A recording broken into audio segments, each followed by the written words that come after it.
મારું બાળક બોલતું નથી, મારું બાળક એક જગ્યાએ બેસતું નથી, બીજા કોઈ બાળકો સાથે ભળીને રમતું નથી અને મારું તો બિલકુલ નથી સાંભળતું. કેટલી કોમન વસ્તુઓ છે જે આજકાલ અમને બહુ જ જોવા મળે છે. હવે આ જ વસ્તુ ઘરમાં કહેવામાં આવે તો મોટેરા એવું કહેશે કે એના પપ્પા પણ મોડું જ બોલતા શીખ્યા હતા. પણ ખાલી મોડું બોલે એનું મહત્વ નથી, તેની સાથે બાળકનું વર્તન પણ એટલું જ મહત્વનું છે.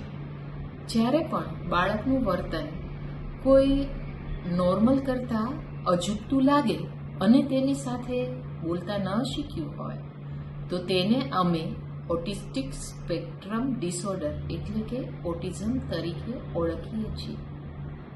આજે 2 એપ્રિલને ઓટિઝમ અવેરનેસ ડે એટલે કે ઓટિઝમ માટે જાગૃતિ દિવસ એ તરીકે ઓળખવામાં આવે છે, કારણ કે તેનો હેતુ જનજાગૃતિ કેળવવાનો છે. તો ઓટિઝમ શું છે? એ બાળકનું અચૂકતું વર્તન છે અને ઓટિઝમ થવા માટે ખૂબ બધા પરિબળો જવાબદાર છે.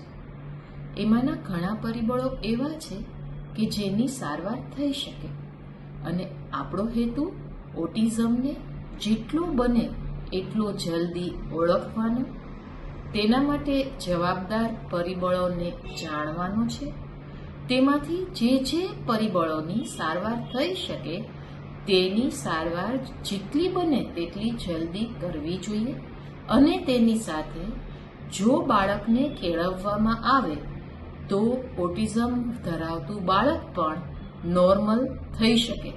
મારું કહેવાનું એવું છે કે ચલો જેટલું બને તેટલું જલ્દી આપણે ઓટિઝમને ઓળખીએ, તેની સારવાર કરીએ અને દરેક બાળકને ઓટિઝમમાંથી મુક્ત કરી અને સામાન્ય નાગરિક બનાવીએ. Thank you.